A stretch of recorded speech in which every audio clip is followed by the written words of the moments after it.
Hello everyone, andito po tayo ngayon sa Barangay Digmala, Bungabo, Nueva Ecija. Bali, kakausapin po natin ang isang rice farmers, si Ate Girlie. Ate Girlie, sa inyo po ba itong palay?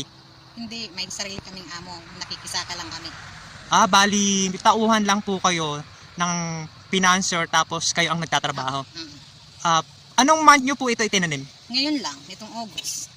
Bali, ilang days pa lang na naitatanim. Bali, anong month po mai-harvest to?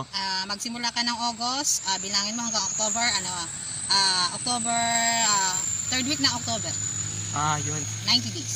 Pero nung mga nakakaraang buwan po ba, meron kayong tanim na palay? Meron din.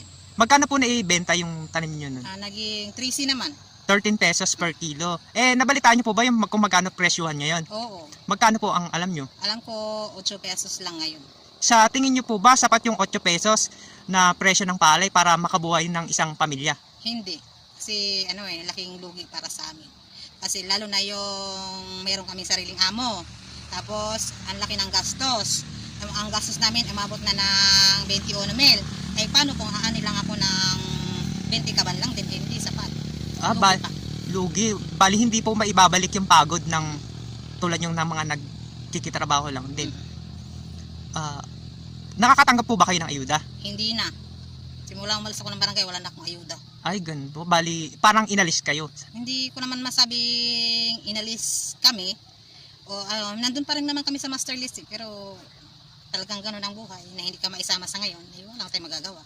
Bali baka nalagpasan lang naman po kayo. Baka sakali siguro. Opo. Wait lang, baka meron ding biyayang darating, malay nyo, kayo po yung susunod na bigyan naman nila ng ayuda. Paano po yan kung halimbawa mababa yung presyo ng palay tapos konti lang yung kita? Paano pong matutustusan halimbawa may nagpapaaral po kayo ng estudyante? Paano po yung ibang gastusin? Sa presyong palay sa ngayon, kung ganyan ang bagsak presyo, wala talaga kaming magagawa. Kaya naghahanap buhay talaga kami ng hindi namin inaasahan yung palay kasi alam na namin na hindi talaga kami kikita. Tanggap na rin namin na sapat lang talaga hanggang pagkain. Buti nga, nasa amo na lang yun kung magbigay siya ng isang kaban para may makain kami. Pinaka-konsuelo po. Ganun.